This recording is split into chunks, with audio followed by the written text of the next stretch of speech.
So, you want to own Jurassic Park. Here is the first thing nobody tells you when they hand you the keys. You did not just buy a zoo, you bought a demo reel. The dinosaurs, the jeeps, the visitor center, all of it exists to do one single job for one single weekend. Convince a room of lawyers and investors that the genetic engineering technology behind it is real, safe, and worth billions. And to save money on that one crucial weekend, you ran the entire security system through a single underpaid programmer. You were about to learn exactly what that decision costs. Here is how we are going to do this. What the park actually costs to build, what it was really designed to sell, and why the animals were never the biggest risk on the balance sheet. Some of this is on the page and on the screen. Real dialogue, real dollar figures the characters themselves state. Where the story goes quiet, we use what a project of this scale genuinely costs in the real world, and we tell you when we are doing that. By the end, you will know what this business was actually built to sell, why one man's paycheck brought down a multi-billion-dollar company, and whether you would still buy in knowing what we now know. Let us start with what you are actually holding. Isla Nublar sits off the coast of Costa Rica, leased entirely to your company for a project almost nobody outside it is allowed to know the details of. On it, a visitor center, an electrified perimeter fence, a control room running the entire island, and paddocks holding the only living non-avian dinosaurs on Earth. The obvious read is a safari park with better animals. That is the read your marketing team wants investors to have. The actual business underneath it is stranger and far more valuable, and almost nobody who tours the park that weekend is being shown the real product. They are being shown the cover story. Because the dinosaurs themselves are not the asset, the technology that makes them is. Your scientists did not just clone extinct animals. They solved genetic sequencing, gene splicing, and controlled reproduction of living tissue from partial, degraded genetic material, filling every gap with modern amphibian DNA. That is not a theme park trick. That is a foundational biotechnology breakthrough with applications in medicine, agriculture, and pharmaceuticals that dwarf anything a dinosaur enclosure could ever charge for admission. The park is the demonstration. The patent portfolio is the company. Think of every dinosaur on this island not as an animal you feed, but as a live product demo that happens to breathe, roar, and occasionally eat the customer. So, what does it cost to build this? Analysts who have priced a real version of this project, factoring in the private island, the genetic laboratories, the security infrastructure, and the enclosures, put the build cost at somewhere around $14 billion. Annual running costs on top of that come in near $7 billion. For comparison, that construction budget alone is larger than what it costs to build most of the real theme parks on Earth combined. You are not opening a park, you are funding a small nation's worth of infrastructure on a private island for a business whose only announced revenue line is selling tickets to see the result.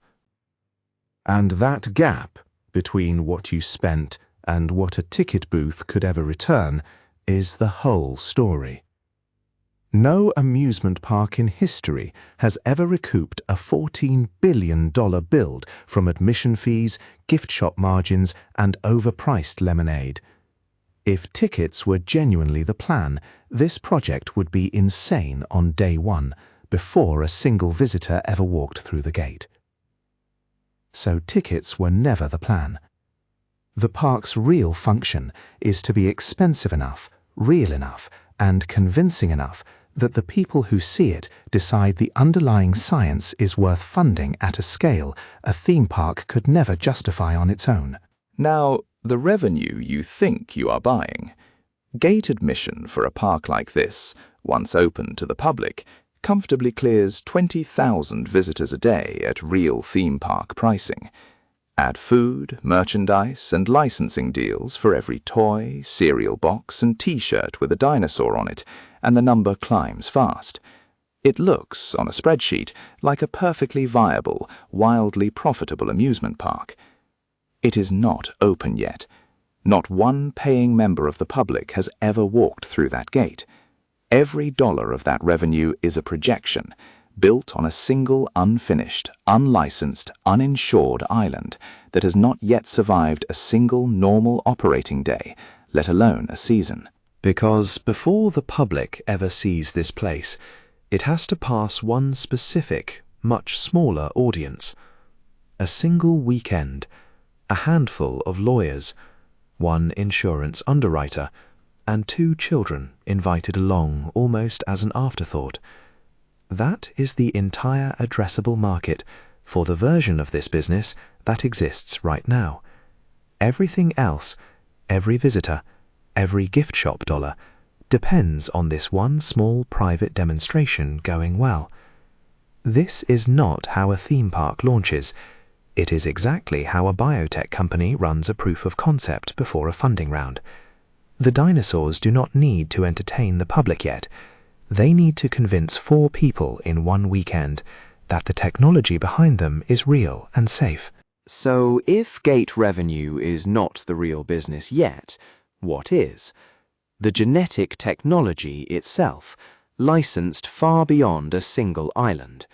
The same sequencing and cloning process that builds a dinosaur can be sold into pharmaceutical research, agricultural science, and medical genetics, markets worth vastly more than theme park admission ever could be. A dinosaur is the flashiest possible proof that the science works. It is a walking, roaring advertisement for a patent portfolio, which means the actual sale you are trying to close is not a ticket. It is convincing venture capital and industry partners that your lab can do something no lab on Earth has ever done, and the T-Rex outside the window is Exhibit A. Once that sale is closed, the money does not come from families buying tickets. It comes from an entire industry paying to license a process only you own, and the park quietly becomes the least valuable thing your company built. And there is a second business quietly running underneath the first. Dinosaur embryos as an asset class in themselves. Each viable, frozen embryo represents years of research and an amount of genetic material that cannot simply be regrown. Rival biotech firms would pay enormous sums for even a handful of them, not to build a park, but to shortcut years of their own research. This is exactly the kind of asset that turns an insider into a security risk long before any fence fails. You are not just guarding animals, you are guarding a portable, easily concealed, extremely valuable form of stolen intellectual property. And one canister the size of a shaving cream can is enough to walk off the island with a fortune inside it. Now, the part of this business plan that should worry you most: a project of this scale needs geneticists, veterinarians, park rangers, a full engineering team, and around-the-clock security for a facility holding the most dangerous inventory on Earth. That staff is expensive, and expensive staff is exactly where an over-budget project starts cutting corners. On the weekend that matters most, the one demonstration that decides the entire company's future, you are running the park with a skeleton crew, not because the danger is smaller that weekend, because the budget review happened first, and the danger came second. And the position you cut first is the single most dangerous one to cut. Systems.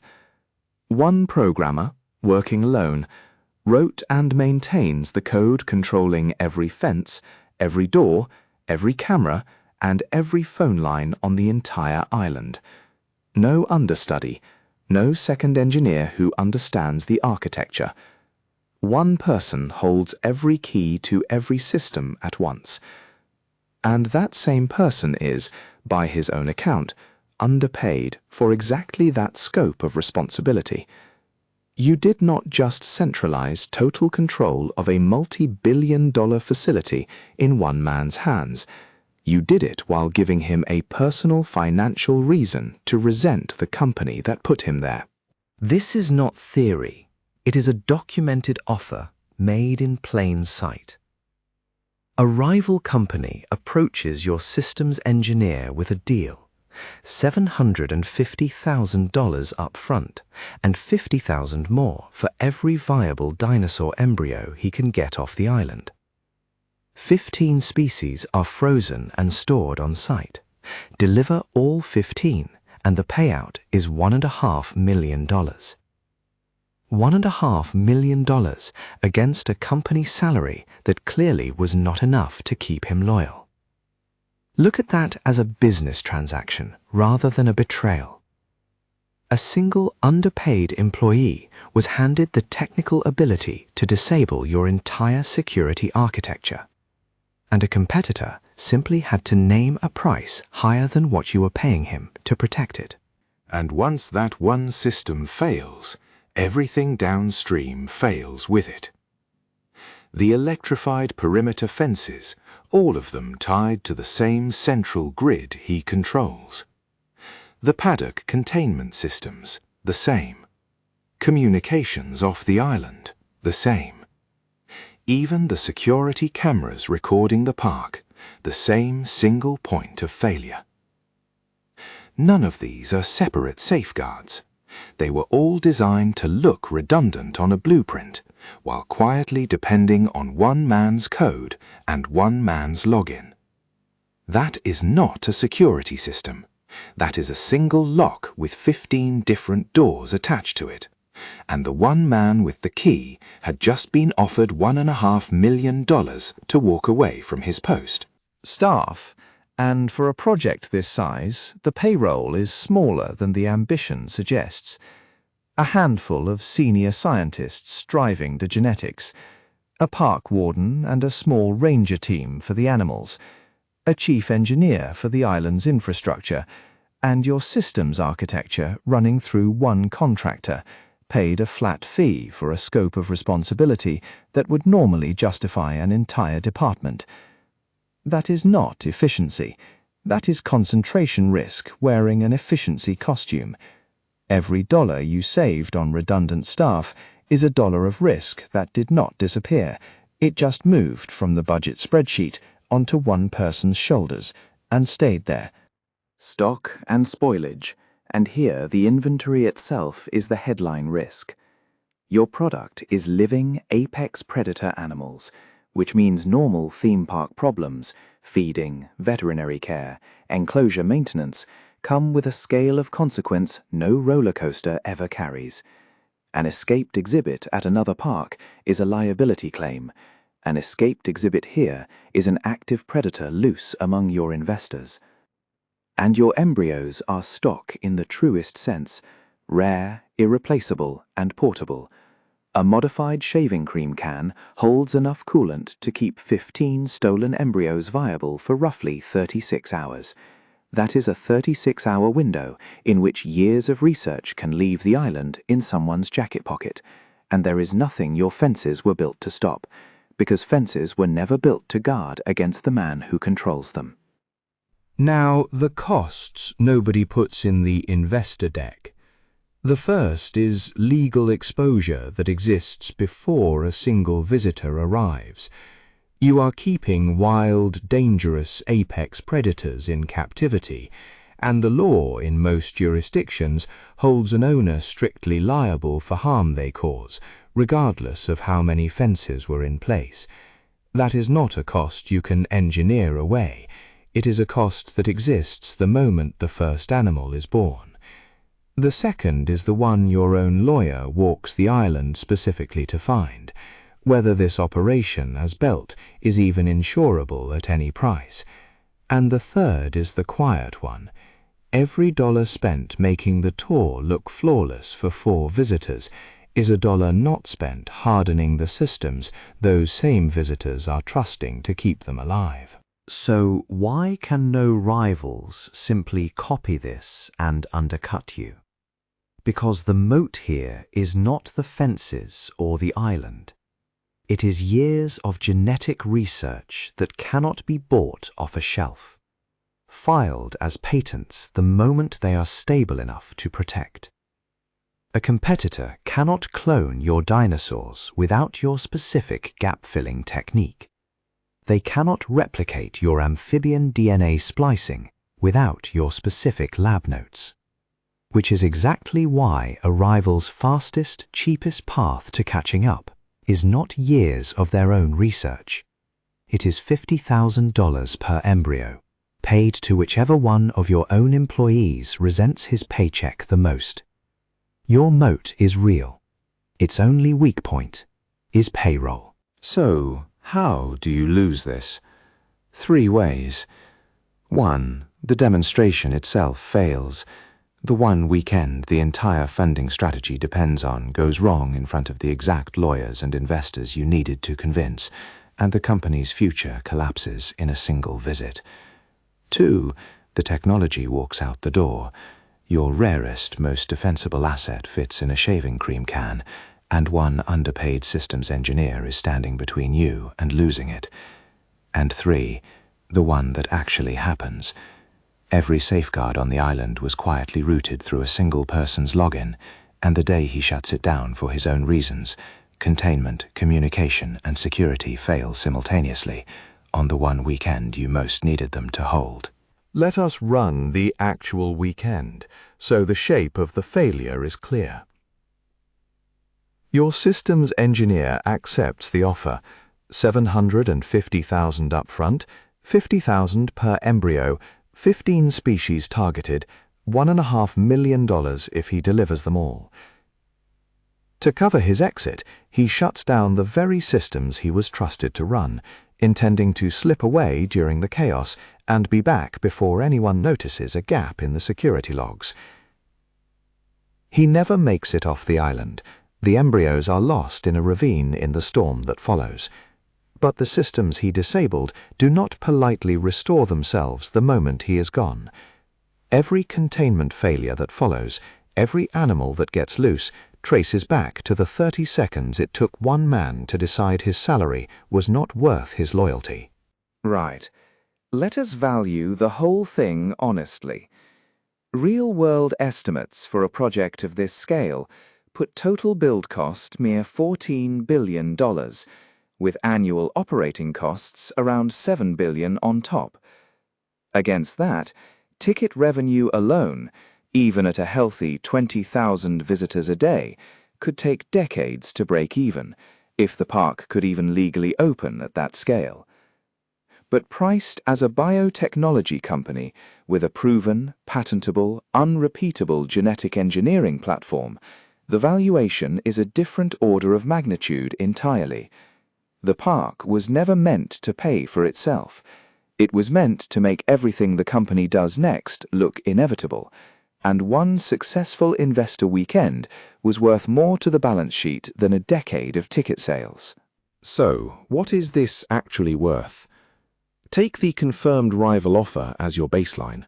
$1.5 million for 15 embryos, roughly $100,000 per species, just for the raw genetic material, before a single dollar of research, park infrastructure, or brand value is added. Multiply that logic across the platform, the patents, the cloning process itself, and you are looking at a technology worth many times the park's own construction cost, entirely separate from whether the gate ever turns a profit. Which is exactly why losing 15 small canisters in a ravine was never really about the embryos. It was about losing the one clean, controlled demonstration that the whole multi-billion-dollar valuation was resting on. So, would you buy in? On the technology alone, yes, without hesitation. A genuine breakthrough in genetic engineering, patentable, licensable, and decades ahead of any competitor, is worth the $14 billion bill many times over. But be clear about what you are actually buying. You are not buying a theme park. You are buying an unlicensed, uninsured, single-weekend demonstration of the most dangerous and most valuable technology on the planet, secured by a handful of staff and one underpaid man with total access to every system on the island. The dinosaurs were never the risk you needed to price. The payroll was. You spent $14 billion proving your science was real, and then handed the one man who could switch it all off a reason to do exactly that. Every fence on the island was only ever as strong as the salary of the person who controlled it.